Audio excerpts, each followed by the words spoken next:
Assalamualaikum warahmatullahi wabarakatuh.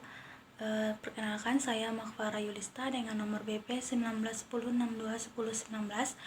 Di sini saya akan mempresentasikan mengenai praktikum dari acara 3 dan juga 4. Baiklah, untuk yang pertama itu mengenai praktikum acara 3 tentang estimasi output ternak dalam suatu wilayah. Di mana jurnal pertama yang didapat itu mengenai estimasi output sapi potong di Kabupaten Pesisir Selatan, Provinsi Sumatera Barat, dengan sumber yaitu jurnal estimasi output sapi potong di Kabupaten Pesisir Selatan, Provinsi Sumatera Barat, dengan penulis Putra, Sumadi, dan T. Hartatik pada tahun 2015, volume 17 dan dengan halaman 105-115.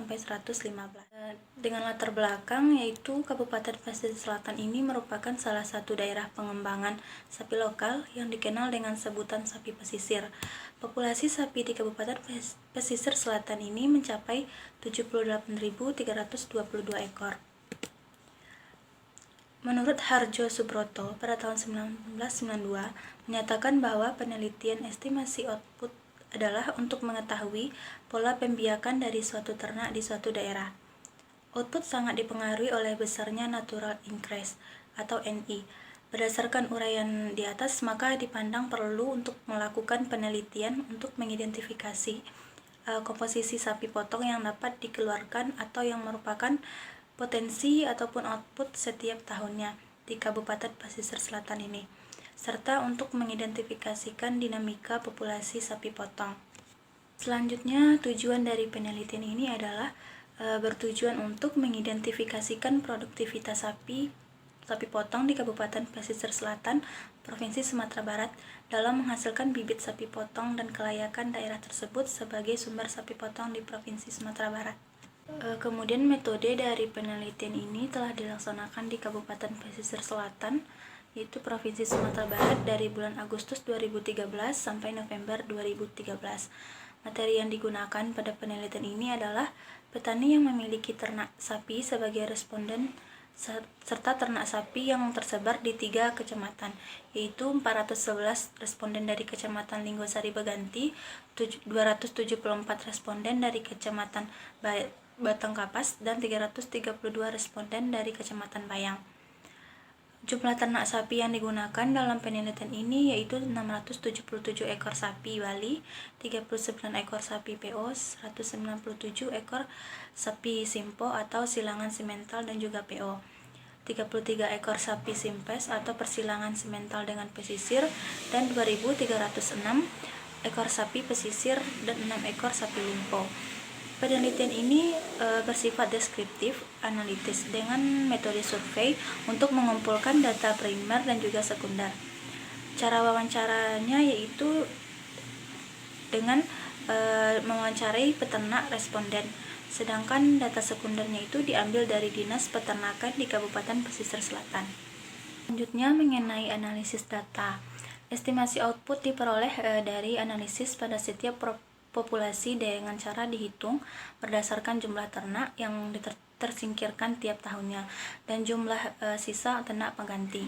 Data diperoleh dari perhitungan data pola pengembangbiakan sapi jantan dan sapi betina, yaitu menggunakan rekaan kompetisi berdasarkan kelompok umur. Potensi ternak sama dengan sisa replacement dan dikurangkan dengan target kenaikan populasi dan ditambahkan dengan ternak jantan dan betina afkir. Kemudian selanjutnya masuk ke hasil dan pembahasan dari penelitian ini, yaitu yang pertama mengenai identitas peternak.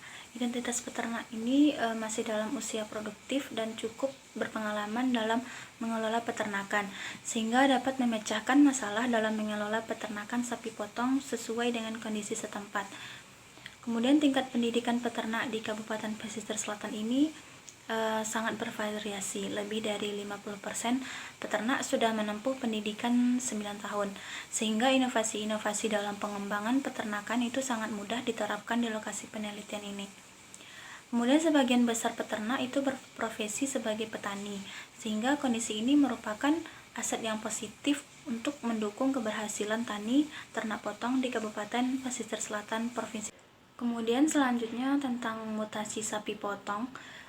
Pada penelitian ini, mutasi sapi potong dari setiap bangsa di Kabupaten Pesisir Selatan tahun 2013 dan jumlah sapi yang masuk dari semua bangsa sapi potong dengan rata-rata sebanyak 79 ekor atau sebesar 2,51% terhadap populasi dan jumlah yang keluar. Dari semua bangsa sapi potong dengan rata-rata sebanyak 178 ekor atau sebesar 5,62% dari total populasi. Salah satu tolak ukur bahwa suatu wilayah itu merupakan penghasil ternak sapi adalah perbedaan persentase ternak yang keluar dan yang masuk dalam suatu wilayah, menurut Budiarto pada tahun 1991. Kemudian selanjutnya tentang komposisi dan struktur populasi sapi potong.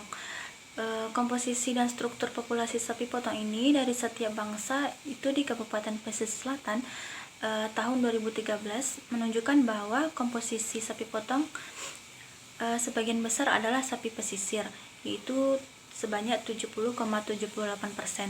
Kemudian sapi Bali 20,77%, sapi Simpo 6,05%, Simpes 1,01%, PO 1,20% dan Limpo itu hanya 0,18%. Struktur populasi berdasarkan statusnya ini yaitu dewasa, muda, dan pedet pada semua bangsa sapi pada kondisi normal dengan jumlah sapi dewasa sebesar 48,77%, muda sebesar 24,56% dan pedet sebesar 26,67%. Kemudian ada mengenai perhitungan nilai net replacement rate. Nilai net replacement rate dihitung dari jumlah ketersediaan bibit dibagi kebutuhan bibit dikalikan 100%. Nilai NRR digunakan untuk mengetahui apakah jumlah kelahiran pedet dapat menutupi kebutuhan ternak pengganti sehingga populasi di wilayah tersebut tetap seimbang. Selanjutnya output. Potensi atau output sapi potong di Kabupaten Pesisir Selatan ini memiliki kemampuan wilayah tersebut untuk mengeluarkan sapi bibit maupun untuk dipotong tanpa mengganggu perkembangan populasi sapi potong di wilayah tersebut, menurut Sumadi et al. 2019. Estimasi output dikategorikan tinggi apabila persentase kelahiran maksimal dan persentase kematian rendah. Karena apabila nilai natural increase maksimal, maka nilai output juga akan ikut maksimal. Kesimpulan dari hasil penelitian ini dapat disimpulkan bahwa komposisi sapi potong di Kabupaten Pesisir Selatan itu terdiri dari 20,77% sapi Bali, 1,20% sapi PO, 6,05% sapi Simpo, dan 1,01 sapi Simpes. 70,78% sapi pesisir dan 0,18% sapi Limpo. Potensi atau output sapi potong tahun 2013 pada sapi Bali yang mengenai jurnal 2 dengan judul Estimasi Output Berbagai Bangsa Kambing di Desa Dadapan, Kecamatan Sumberjo, Kabupaten Tanggamus. Itu diambil dari sumber jurnal Lara Permatani Hasri, Sri Suharyati, dan Sulastri pada tahun 2018 dengan estimasi output berbagai bangsa kambing di Desa Dadapan, Kecamatan Sumberjo, Kabupaten Tanggamus, di Lampung, volume 2, halaman 8-13. Latar belakang dari penelitian ini yaitu Sumberjo ini merupakan salah satu kecamatan yang ada di Kabupaten Tanggamus. Desa Dadapan merupakan desa dengan populasi ternak terbesar ketiga di Kecamatan Sumberjo. Pada tahun 2016 sebanyak 1.152 ekor. Potensi populasi suatu wilayah itu dapat diketahui dari parameter pertumbuhan populasi secara alamiah atau natural increase.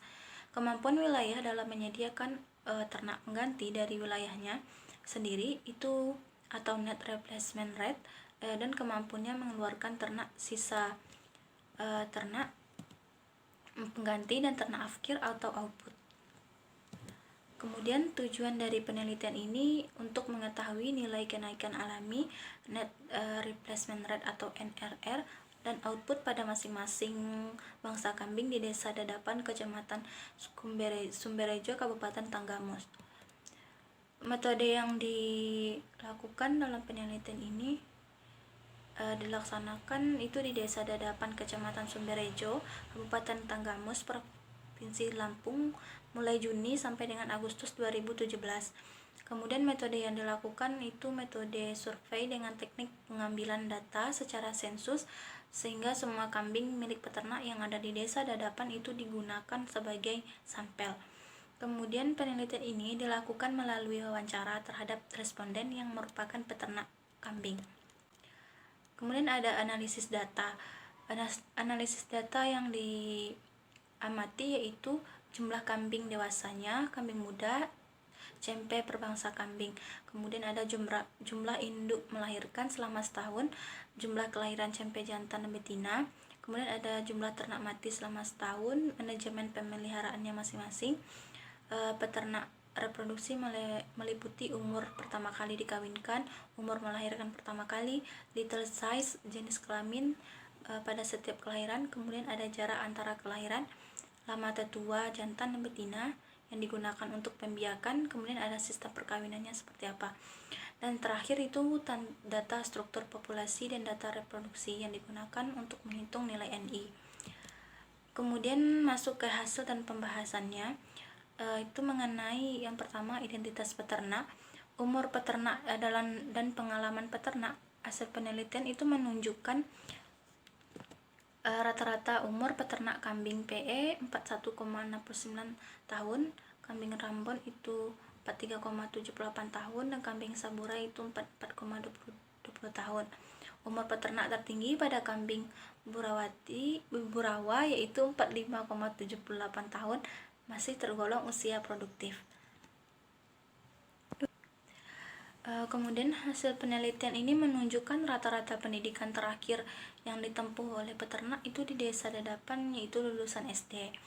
Kemudian sebagian besar peternak itu bekerja sebagai petani, dan seluruh responden Desa Dadapan memelihara ternak kambingnya di dalam kandang setiap hari. Seluruh responden Desa Dadapan itu memelihara ternak kambingnya di dalam kandang setiap hari dengan frekuensi pemberian pakan itu setiap responden beragam. Selanjutnya reproduksi ternak kambing. Umur pertama kawin itu jantan dan betina kambing Saburai 16 dan 11,92 bulan, kambing Borawa itu 14,53 dan 11,92 bulan, kambing Rambon 14 dan 11,87 bulan, dan kambing PE itu 17,63 dan 12,29 bulan. Kemudian ada postpartum mating atau PPM.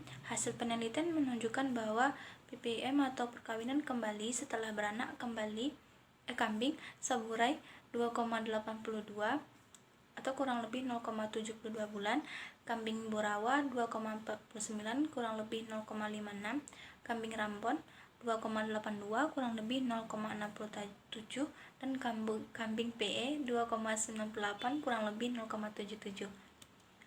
Umur sapi CMP yang didapatkan dari hasil penelitian yaitu untuk CMP Saburai 2,84 bulan, Borawa 2,98 bulan, Rambon 2,89 bulan, dan PE 3 bulan. Interval kelahiran. Selanjutnya interval kelahiran masing-masing bangsa kambing di Desa Dadapan yaitu kambing Saburai 7,8 bulan, kambing Borawa 7,51 bulan, kambing Rambon 7,84 bulan, dan kambing PE 8 bulan. Selanjutnya populasi kambing. Hasil penelitian menunjukkan bahwa populasi kambing Saburai jantan 55 ekor dan Saburai betina 86 ekor, kambing Borawa jantan 47 ekor, betina 112 ekor, kambing Rambon jantan 65 ekor, dan Rambon betina ada 96 ekor.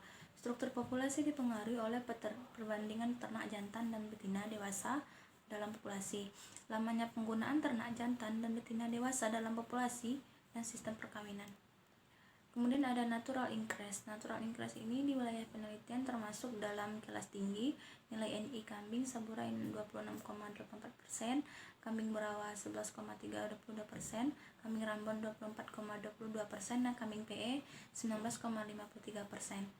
Nilai NI kambing Saburai lebih tinggi dibandingkan dengan bangsa kambing lainnya dikarenakan jumlah kelahiran CMP Saburai terbanyak kedua dari kambing Rambon, namun tingkat kematian CMP cempe Rambon itu lebih banyak dibandingkan dengan tingkat kematian cempe saburai. Kemudian ada net replacement rate,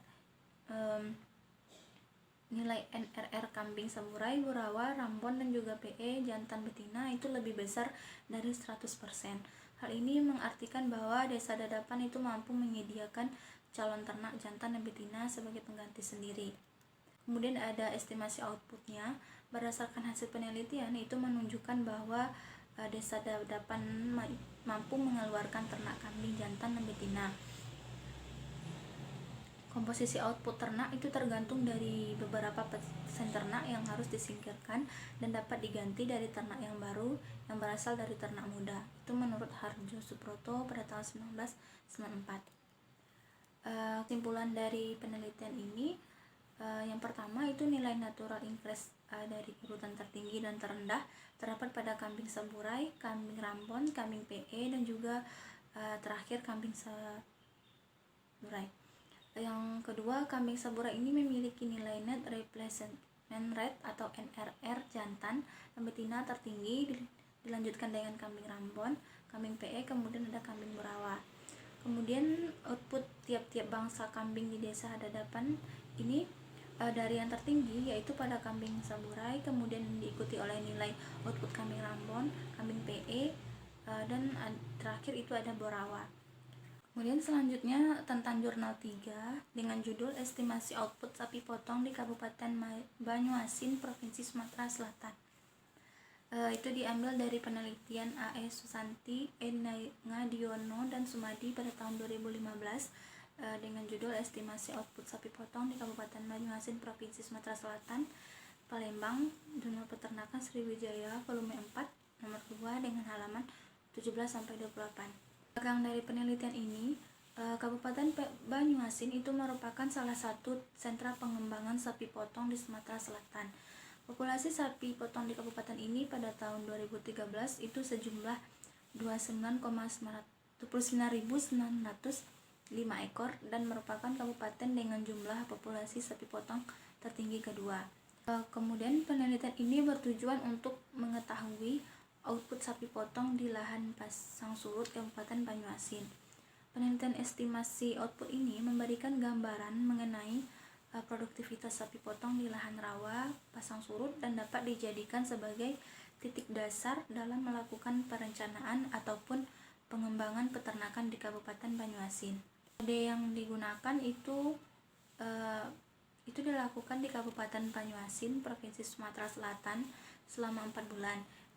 Dimulai dari bulan Juli sampai Oktober 2014. Kemudian penentuan lokasinya secara purposive site sampling, yaitu kecamatan yang memiliki populasi sapi tinggi, sedang dan rendah. Penelitian ini bersifat deskriptif, analitis dengan metode survei. Data yang diambil meliputi data primer dan sekunder. Data primer diambil dengan wawancara langsung kepada responden, sedangkan data sekunder itu diambil dari Dinas Peternakan dan juga Pertanian di Kabupaten Banyuasin. Kemudian masuk ke hasil dan pembahasan. Yang pertama itu komposisi sapi potong. Komposisi populasi sapi di Kabupaten Banyuasin itu tertinggi adalah bangsa pesisir 81,15%. Kemudian komposisi sapi jantan dan betina itu secara keseluruhan 31,42% dan juga 68,58%. Struktur populasi tertinggi itu adalah betina, di mana pada sapi dewasa jumlah betina relatif tinggi dalam populasi. Kemudian ada pengelolaan reproduksinya. Pengelolaan reproduksi oleh peternak setiap bangsa bervariasi dan tergantung pada tingkat pengetahuan, keterampilan dan kemampuan peternak. Kemudian semakin cepat ternak dikawinkan, maka itu semakin cepat ternak dapat berproduksi, sehingga usaha peternakan semakin ekonomis. Nilai efisiensi reproduksi pada penelitian ini sebesar 98,27%. Nilai ER ini relatif baik karena hampir mencapai 100%. Kemudian ada natural increase, di mana untuk sapi Bali serta persilangan sapi Bali dan pesisir itu kurang dari 20%. Dikarenakan persentase populasi induk terhadap populasi rendah. Kemudian sapi Bali merupakan bangsa sapi yang baru dibudidayakan di lokasi penelitian, yaitu rata-rata lama pemeliharaannya 4,63 kurang lebih 1,97 tahun.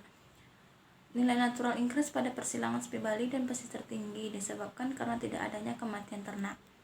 Kemudian ada net replacement rate pada sapi jantan dan betina, itu lokasi penelitian masing-masing sebesar 143,26% dan 220,15%.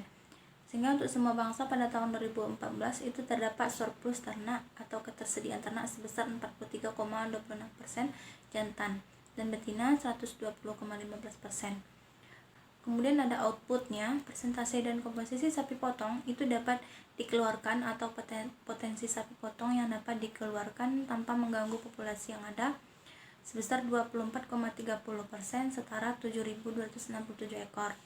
Kemudian kesimpulan dari penelitian ini adalah Kabupaten Banyuasin itu layak sebagai sumber bibit sapi potong karena memenuhi seluruh kriteria.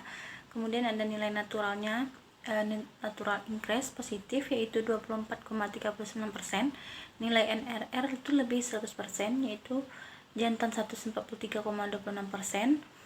betina 220,15%, itu terdapat surplus sebesar 43,26% jantan dan 120,15% betina dari kebutuhan. Nilai output positif yaitu 24,30%. Baiklah, selanjutnya mengenai praktikum acara 4 yaitu standarisasi pengukuran pada ternak, di mana jurnal yang saya ambil yaitu mengenai standarisasi sapi Bali pejantan dalam mempercepat perbaikan mutu genetik dan peningkatan produksi untuk menjaga ketahanan pangan nasional. Latar belakang dari penelitian ini yaitu karena tingginya permintaan sapi Bali itu belum diimbangi dengan usaha-usaha pembibitan atau hal-hal yang berkaitan dengan perbaikan mutu genetik ternak.